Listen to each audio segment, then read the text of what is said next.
Assalamualaikum warahmatullahi wabarakatuh. Shalom, Om Swastiastu, Namo Buddhaya, Salam Kebajikan, Salve. Salam sejahtera untuk kita semua. Perkenalkan, nama saya Besda Elfrida Septrina Manurung, biasa dipanggil Elfrida, dengan NIM 21090100041 dari Prodi Kedokteran Hewan, Fakultas Kedokteran dan Kedokteran Hewan, Universitas Nusa Cendana Kupang. Tujuan saya membuat video ini yaitu untuk memenuhi ujian tengah semester mata kuliah Bahasa Indonesia, serta sebagai bahan edukasi dalam menerapkan kedudukan bahasa Indonesia di kehidupan sehari-hari. Di sini saya ingin menjawab 5 pertanyaan yang ada.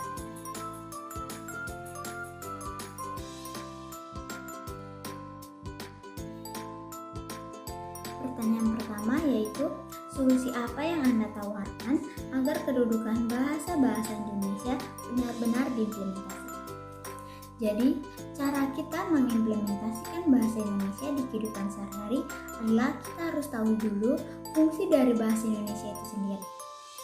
Dalam kedudukannya sebagai bahasa nasional, bahasa Indonesia memiliki beberapa fungsi, yaitu yang pertama sebagai lambang kebanggaan dan lambang harga diri bangsa Indonesia.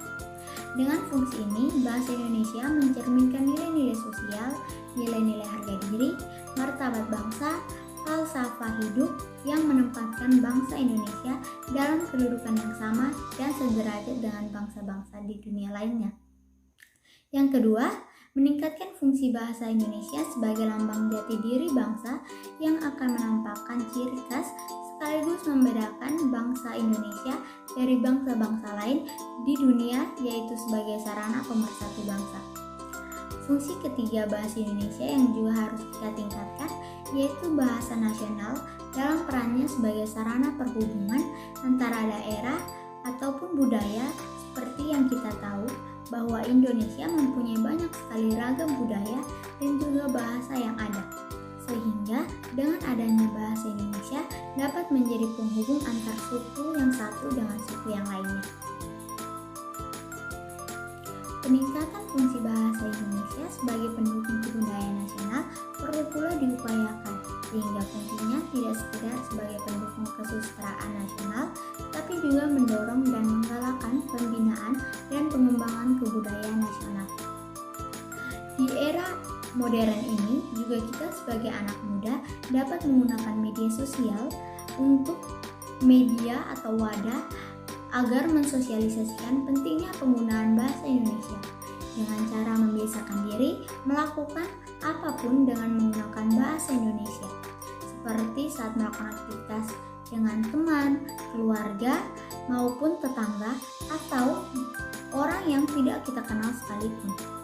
Selain dapat melestarikan bahasa Indonesia, hal ini juga agar lawan bicara kita dapat mengerti apa yang kita bicarakan. Dengan meningkatkan kebanggaan terhadap bahasa Indonesia, melestarikan tata cara berbicara bahasa Indonesia yang baik dan benar, lalu melestarikan uji kemampuan berbahasa Indonesia, dapat berperan aktif dalam mengembangkan bahasa Indonesia dan dapat membuat bahasa Indonesia itu menjadi lebih maju lagi. Pertanyaan yang kedua yaitu, apa yang akan saya lakukan jika berada bersama lawan bicara yang keliru menerapkan ragam bahasa saat berkomunikasi, dan jika responnya ditanggapi dengan sok pintar, maka pembelaanmu yang tidak menyinggung perasaan lawan bicaramu. Yang akan saya lakukan adalah yang pertama, dengan tidak memotong pembicaraannya secara langsung, tetapi mendengarkannya sampai akhir, sehingga tidak terjadi kesalahpahaman.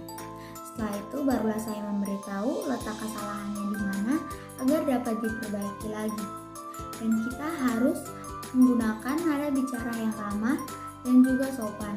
Diusahakan untuk tidak melakukan gerakan yang terkesan kurang baik ataupun sombong seperti mengangkat dagu saat berbicara, karena itu dapat membuat orang merasa tersinggung. Selain nada bahasa yang baik, kita juga harus memperhatikan pemilihan kata saat menegur seseorang. Dan juga saat menegur seseorang, diusahakan untuk melakukannya secara pribadi, karena jika kita menegur teman kita di depan umum, maka mereka bisa merasa malu ataupun tersinggung. itu, apa yang akan Anda jelaskan jika Anda diberikan sebuah teks bacaan yang sebagian kata-katanya tidak diketik ataupun ditulis secara benar? Kemudian, apa yang Anda sarankan sebagai acuan kebenaran penulisan ataupun pengetikan setelahnya? Jadi, di sini yang saya jelaskan adalah dengan memberitahu bahwa dalam teks tersebut terdapat banyak sekali kesalahan dalam pengetikan maupun penulisan, dan itu dapat mempengaruhi makna dari kata tersebut. Bahasa Indonesia mempunyai banyak sekali kata di mana jika terdapat kesalahan penulisan maka akan beda juga artinya. Saran dari saya untuk acuan kebenaran ini ialah kita harus sering membaca buku, jurnal maupun juga KBBI untuk melihat cara penulisan yang baik dan juga benar agar mudah dipahami oleh kita maupun orang lain, serta selalu mengecek hasil dari ketikan ataupun tulisan yang kita buat sebelum diserahkan ataupun diberikan kepada orang lain. Pertanyaan nomor 4, carilah dan tulislah paling kurang 10 kata yang salah, kemudian ubahlah menjadi benar yang disertai dengan alasannya. Yang pertama, kata hafal merupakan salah satu kata yang salah dalam penulisannya. Penulisan yang tepat adalah kata hafal. Berikutnya kata khawatir atau khawatir. Penulisan yang benar untuk deskripsi perasaan cemas, takut ataupun gelisah adalah kata khawatir. Berikutnya miliar. Bentuk penulisan baku untuk 1000 juta adalah kata miliar. Lobang merupakan kata yang salah. Penulisan yang tepat berdasarkan KBBI adalah lubang. Berikutnya kata lembab merupakan penulisan kata yang salah juga, dan tulisan baku yang benar adalah kata lembab. Kata berikutnya yaitu kualitas merupakan penulisan kata yang salah. Penulisan yang benar adalah kualitas tanpa W. Berikutnya kata zaman, itu kata yang salah, sedangkan penulisan yang tepat adalah zaman. Berikutnya nafas, bentuk kata bakunya yang tepat adalah napas. Himbau, bentuk baku yang benar adalah imbau. Sholat atau salat atau sholat merupakan penulisan kata yang salah. Penulisan yang benar menurut KBBI adalah salat. Sumatera merupakan penulisan kata yang salah. Penulisan yang tepat dalam KBBI untuk pulau di barat Indonesia ini adalah Sumatera. Berikut ini merupakan penjelasan mengenai kaidah bentuk dan diksi, yaitu kebenaran, ketetapan, dan juga kelaziman. Yang pertama, kata yang tepat adalah kata yang mempunyai makna yang dapat mengungkapkan informasi sesuai dengan gagasan pemakai bahasa. Yang kedua, kata yang benar merupakan kata yang diucapkan atau ditulis sesuai dengan bentuk yang benar atau kaidah yang baku. Yang ketiga, kata yang lazim adalah kata yang biasa digunakan untuk mengungkapkan gagasan tertentu. Memilih kata secara tepat akan memungkinkan orang dengan cepat memahami gagasan yang disampaikan oleh pembicara atau penulis. Pemilihan kata yang benar. Pemilihan kata secara benar meliputi aspek pelafalan, pengejaan, dan juga pembentukan kata. Aspek pelafalan menyangkut lafal, bahasa Indonesia yang baku. Aspek pengejaan menyangkut tata ejaan. Sedangkan aspek pembentukan kata menyangkut tata bahasa Indonesia yang sudah dibakukan. Berikutnya, pilihan kata yang lazim. Kriteria lazim maksudnya penggunaan bentuk bahasa tertentu terjadi karena pemakaian yang berulang-ulang. Contohnya, selamat pagi lazim diucapkan antara pukul 10.00 hingga pukul 14.00.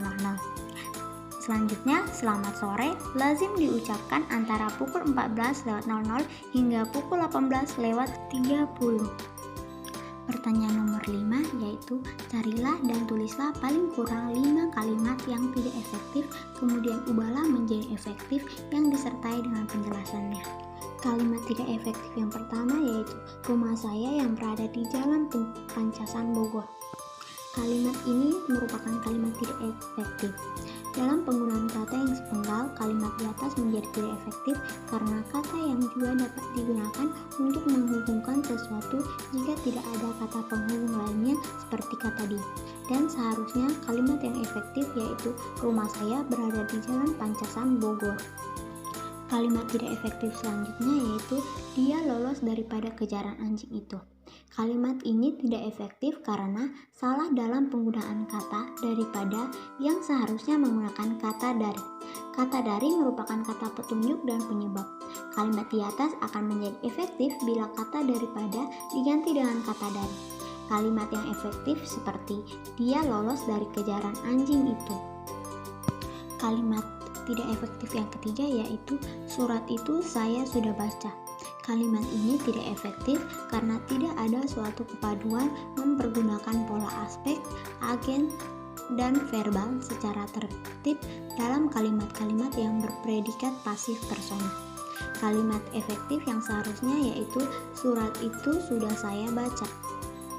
Kalimat yang berikut, mahasiswa perguruan tinggi yang terkenal itu menerima hadiah.